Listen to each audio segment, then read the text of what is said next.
So guys आज हम लोग बात करने वाले हैं गूगल की एलएम नोटबुक के ऐसे 5 कार्य जो आपको बहुत ही हेल्प कर सकते हैं आपकी डेली लाइफ में और बहुत ही यूज़फुल है। और मैं यूज़ करता हूँ पर्सनली इनको जो है ताकि मुझे बहुत सारी चीज़ों में मदद हो सके।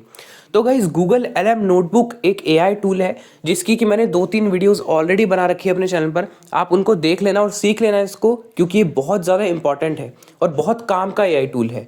इसकी प्रोडक्टिविटी, आपकी प्रोडक्टिविटी बढ़ेगी और इसके जो मतलब पावर है वो आपको आज की वीडियो में समझ में आएगी। तो वीडियो को पूरा एंड तक देखना, सब कुछ डिटेल में जानने के लिए यार वीडियो को एक लाइक ज़रूर कर दिया करो। एक छोटा सा लाइक आपका हमको बहुत मोटिवेट कर देता है। इस वीडियो को सभी के साथ शेयर कर देना। चैनल को सब्सक्राइब करके बेल आइकन को ऑल पर सेट कर लो, ऐसी ही वीडियोज़ आपके लिए यहाँ पर आती रहेंगी। मैं उम्मीद करता हूँ कि आप इस वीडियो से कुछ ना कुछ ज़रूर सीखेंगे। तो चलिए फ्रेंड्स, वीडियो को स्टार्ट करते हैं। सो गाइज यहाँ पर हम लोग सबसे पहले जान लेते हैं गूगल एलएम नोटबुक है क्या। तो गाइज जैसा कि मैंने आपको बताया, गूगल का एक एआई टूल है जो जेमिनी के 2.0 या जो भी लेटेस्ट मॉडल है उस पर काम करता है। गाइज इसका जो काम है वो ये है कि आपके जितने भी डॉक्यूमेंट्स हैं, बड़े बड़े डॉक्यूमेंट्स हैं, चाहे वो पीडीएफ्स है, चाहे वो कोई भी डॉक्यूमेंट है और उसमें कोई मटेरियल है, स्टडी मटेरियल है, कुछ है, तो आप उन सभी डॉक्यूमेंट्स को इसमें अपलोड कर सकते हो। फॉर एग्जाम्पल के साथ मैं आपको समझाता हूँ। यहाँ पर आपके पास कोई पीडीएफ है, कंप्यूटर साइंस आपका सब्जेक्ट है, उसमें आपके पास एक पाइथन है, एक माईएसक्यूएल है और एक नेटवर्किंग है। तो ये आपका एक पीडीएफ है, मतलब अलग अलग पीडीएफ है। पाइथन का अलग है, माईएसक्यूएल का अलग है, नेटवर्किंग का अलग है। और आपके क्लास 12th का सिलेबस है तो कंप्यूटर साइंस का। तो अब आपकी कंप्यूटर साइंस क्लास 12th नाम से एक नोटबुक बनेगी। मैं बता रहा हूँ ये नोटबुक कैसे बनेगी और कैसे यूज़ कर रहे हैं, इस पर वीडियो बनाई वो आप देख सकते हो। आज हम आपको ओरली बता रहे हैं इसके काम। तो यहाँ पर इसकी क्लास 12th कंप्यूटर साइंस की आप एक नोटबुक बनाओगे। इसमें आप तीनों पीडीएफ्स को ऐड करोगे एज ए डॉक्यूमेंट। उसके बाद इनसे रिलेटेड कोई भी अगर आपको आर्टिकल मिलता है इंटरनेट पर, कोई मान लीजिए किसी वेबसाइट ने कोई नोट्स अपलोड करके रखे हुए हैं, है ना, रिवीजन के लिए प्रीवियस ईयर क्वेश्चन है, वो एज ए सोर्सेज आप इसमें ऐड कर सकते हो। मतलब यूआरएल्स ऐड कर सकते हो वेबसाइट्स के, जो एज ए सोर्सेज होंगे जो आपको हेल्प करेंगे। अब ये सारी चीज़ें आपकी एक नोटबुक में पड़ी हुई है। अब आपका एक लोकल सर्च इंजन की तरह तैयार हो गया है। अब आप क्या कर सकते हो कि अब आपके पास तीनों पीडीएफ है, अब आप पूरे जो भी आपका पेपर है उसमें हेल्प ले सकते हो, है ना। प्रीवियस ईयर के भी आपके पास सोर्सेज हैं, ऑनलाइन आपके लिए सर्च करेगा। आप इसको बोल सकते हो इस पीडीएफ में से जो भी बहुत बड़ा पीडीएफ हो पाइथन का, तो पाइथन का कोई कोड आपको समझ में नहीं आ रहा, उसको बोलो ये प्रोग्राम मैंने बनाया है तो मुझे इसका कंसेप्ट बताओ। तो वो पूरा आपके सिलेबस के अकॉर्डिंग आपको कंसेप्ट बताएगा, क्योंकि ये आपकी नोटबुक है, मतलब आपका पर्सनलाइज एआई यहाँ पर बन गया है। तो सिंपल सा इसका बस मीनिंग यही है कि लार्ज बड़े बड़े डॉक्यूमेंट्स में से चीज़ों को निकालना, एक्सट्रैक्ट करना और आपको समझना और यूज़ करना, यही गूगल एलएम नोटबुक का काम है। अब इसके पास वो तीनों पीडीएफ्स भी है, अलग अलग रिसोर्सेज भी है। तो आपके लिए वो डॉक्यूमेंट्स में से सर्च करेगा, पूरे डॉक्यूमेंट्स में से आपको चीज़ें बताएगा और आपको हेल्प करेगा। तो इस तरह से आप अपने नोट्स बना सकते हो और इसको यूज़ कर सकते हो। अब आप लोगों को इसके जो मैं काम जब बताऊंगा तो आपको बहुत अच्छे से समझ में आएंगे।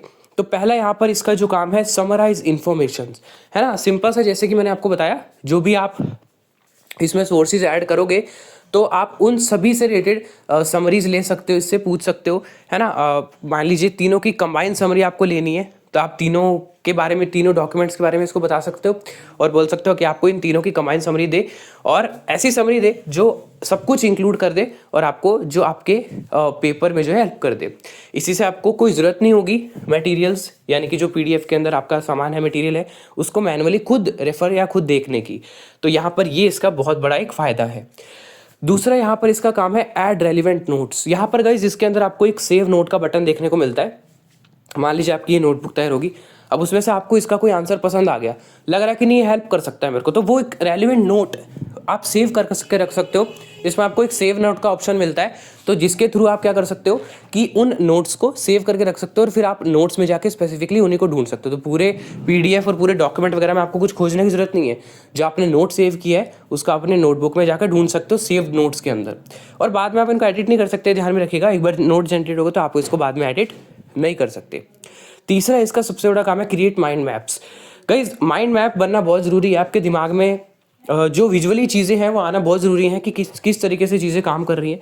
तो मान लीजिए ये कंप्यूटर साइंस की आपके पास है पीडीएफ है तीनों सब्जेक्ट की, तो आप एक माइंड मैप बनवा सकते हो। आप ऐसे ऐसे ये फीचर्स है, ये फंक्शंस है पाइथन के, ये आपको याद करने हैं। पहले ये फंक्शन है, पहले प्रोग्राम फ्लो ऑफ एग्जीक्यूशन एक टॉपिक है, तो किस तरह से एक पाइथन प्रोग्राम जो है एग्जीक्यूट होता है उसका एक माइंड मैप बनवा सकते हो। मतलब इसको कोई भी टॉपिक से रिलेटेड बोल सकते हो कि भाई हमारे लिए इस टॉपिक से रिलेटेड माइंड मैप जनरेट करो, तो वो आपके लिए जो है जनरेट करके देगा।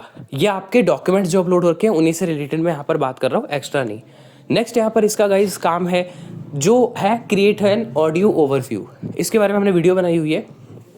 ये गूगल का एक जो टूल है AI स्टूडियो इसको कहते हैं, नोटबुक AI स्टूडियो। तो गाइस ये क्या करता है ना, ये पॉडकास्ट बना के देता है आपको दो लोगों के बीच, जिससे आपको पढ़ने की जरूरत नहीं पड़ेगी, आपको बोल के सुनाएगा, आपस में कॉन्वर्सेशन करेगा आपके डॉक्यूमेंट के बारे में, आपकी नोटबुक के बारे में।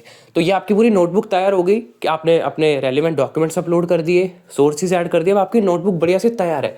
तो अब उससे रिलेटेड आप ऑडियो ओवरव्यू क्रिएट कर सकते हो।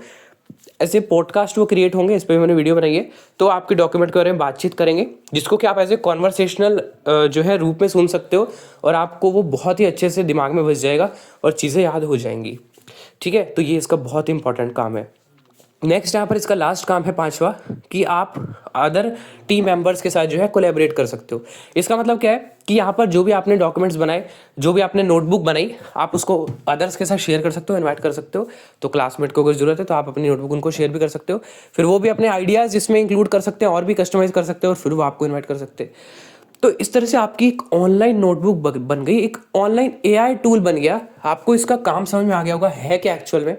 तो ये काम आप कर सकते हो और अपनी प्रोडक्टिविटी को इंक्रीज कर सकते हो। और चाहे आप स्टूडेंट हो, राइटर हो, आपको नोटबुक जो AI LM नोटबुक है वो इन सब चीज़ों में हेल्प कर सकता है ना। तो ज़रूर इस AI टूल का यूज़ करें, बहुत ही पावरफुल है ये, और AI टूल्स की तरह नहीं है, ये बहुत एडवांस है। मल्टीपल डॉक्यूमेंट्स अपलोड करके आप बहुत कुछ कर सकते हो, जो मैंने यहाँ पर आपको बताया। तो ऐसे ही मान लीजिए ये तो मैंने एक एग्जांपल दिया, क्लास 12 कंप्यूटर साइंस की है, अब आप और किसी सब्जेक्ट की बना सकते हो। कुल मिलाकर मल्टीपल डॉक्यूमेंट्स है आपके पास, उनसे रिलेटेड जो भी आपको हेल्प चाहिए यहाँ पर ये आपको करेगा। तो आपको इनमें से कौन सा फीचर बढ़िया लगा कमेंट करके बताना। मेरे को ऑडियो ओवरव्यू वाला लगा, बड़ी नेचुरल साउंडिंग वॉइसेस के साथ यहाँ पर आप बना सकते हो। बाकी आप बताना कमेंट करके आपको ये वीडियो और ये टूल कैसा लगता है। अगर आपको ये वीडियो अच्छी लगी तो लाइक कर देना, सभी के साथ शेयर कर देना, चैनल को सब्सक्राइब करके बेल आइकन को ऑल पर सेट कर लो। ऐसी ही वीडियोज़ आपके लिए यहाँ पर आती रहेंगी। ये वीडियो देखने के लिए आपका बहुत बहुत धन्यवाद। मिलते हैं किसी नेक्स्ट वीडियो में, तब तक के लिए बाय बाय।